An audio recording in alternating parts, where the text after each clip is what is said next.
Hi everybody, Mystic and I are here just hanging out today a little bit before I take off for Iceland. But I wanted to tell you a little bit about Peru.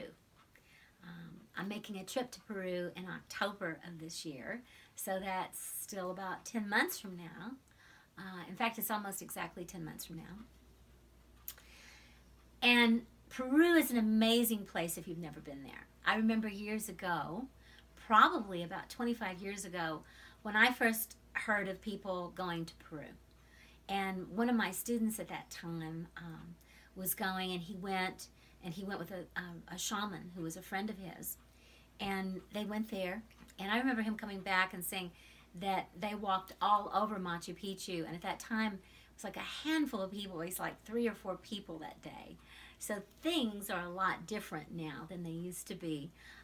There's usually quite a few people at Machu Picchu. And of course, it's a very large archaeological site. So you can certainly kind of find your nooks and crannies where you're alone there on top of the mountain and in that sacred space.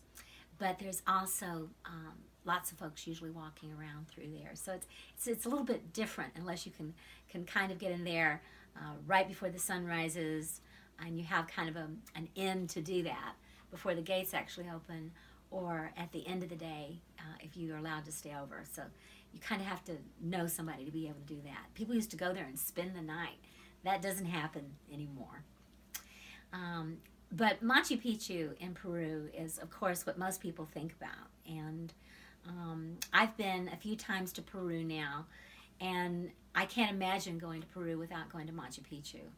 And it is such an amazing place. The ancients lived there.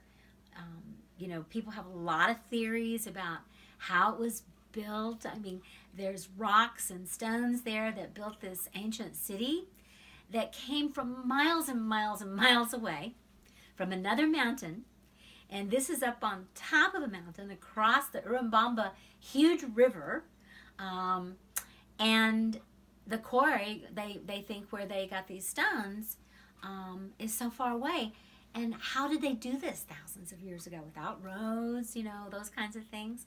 So who knows who these people really were, these Incan people, these Andean Incan people, or perhaps Quechua people, whoever they were.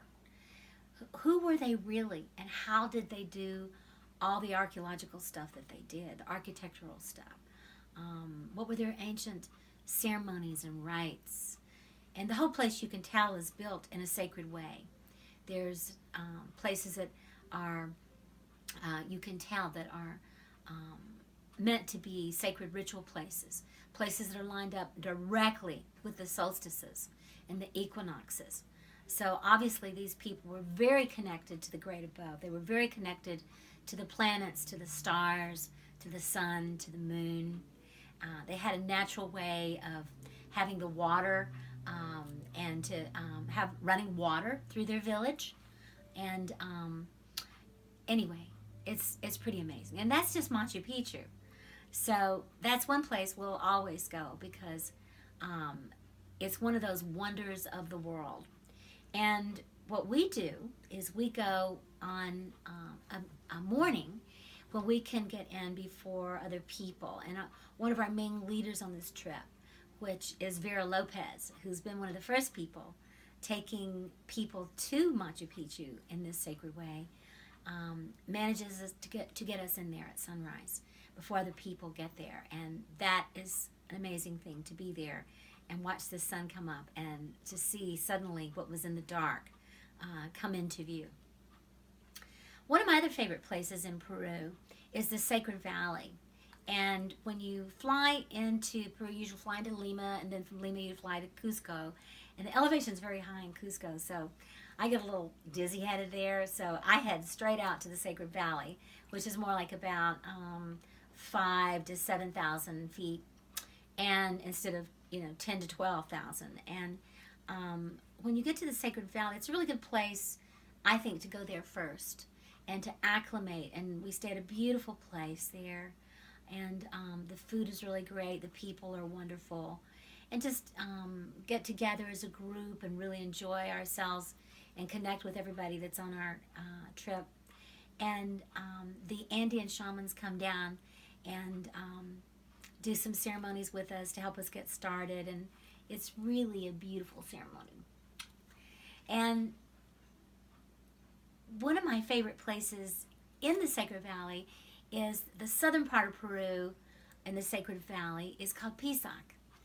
And it's a terraced valley. And you'll see when you're in Peru all the valleys that are terraced and the vast agricultural plains there. And they planted all the way up the mountains, which is incredible. And you can see these terraces. And there's these winding paths up the mountains. And, of course, you'll see the big condors flying over, which is huge. They kind of look like prehistoric birds flying through the air. And then, especially at Pisac, you climb up to the top. And when you get to the top, there's a wonderful, amazing archaeological site there. And the story has it is that it was a place where the priests and priestesses lived that were the watchers of the sky, that they were the early or original astrologers there, and that they were priests and priestesses who kept people informed about what was happening in the sky and the turning of the seasons. And the main thing is, if you're an agricultural community and your very survival is dependent upon what you're growing, and then you need to know when things are changing and when solstices are happening and equinoxes are happening, and when is spring going to come, and when can you plant, and those kinds of things, and when to expect the waters, the rains, and the colder weather. And I had one of my most magical experiences of all up on the top of that mountain. And after we climbed to the top and we were up there, there's this one place. It's obviously hewn out of stone, and it's a seat. It's like a throne. And again, the story from the shaman guide that was there with us is that this is where, like, the high priest or the high priestess sat that watched the stars. I was imagining kind of a Merlin type character, or a Gandalf type character there, watching the stars, paying attention, and the ceremonies and things that happened there. So when we got to the top, I just went over and sat down, and I felt this jolt of energy go through me, because I was, I guess maybe I was being a little too flip. I wasn't, they said this, I'm like, oh, I'll go sit down in that. But then when I felt the energy, I got very quiet and I went within, and I truly could feel the energies of those who had sat in that chair. It was like time and space dissolved, and I could sense having been there before. And I'm not sure in what capacity, but I sensed that I had been there before. And on the second trip I took to Peru, actually a friend of mine who's an astrologer who was there, she went up to the top and she sat there, and she was in that area, and she had a huge, profound past life recall of having been there and part of what happened, which was actually quite tragic when the conquerors came. But that was a long, long time ago, and it's really beautiful, and I really love to take people on this magical journey. And I've just told you about a couple of places. I've told you about Pisac, and by the way, for those of you who like to shop, and yes, we do, we all like to shop in the markets because there's so many beautiful things, and the price is right, and it also really helps support the economy of the places that we go to on these shamanic mystery tours. Is that it's one of the ways we can give back is to buy their beautiful artistry and their wares, the thing that they have created. And probably, to me, the best market is in Pisac, and it's just stall after stall of beautiful, beautiful pieces that people have made locally. And I always come back, and I have to usually buy 1 or 2 extra duffel bags to bring home with me on the plane. And things are very inexpensive. You get things, as I say, at a very, very good price, special price. So, and that's in the village beneath the archaeological site. So anyway, I've just shared a little bit about Sacred Valley, about Pisac, about the market, and about Machu Picchu. And there's so much more. And I look forward to taking the journey. And I wish you could go, Mystic.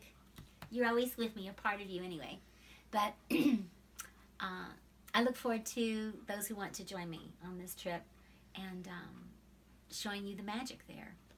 One of my favorite places in the world.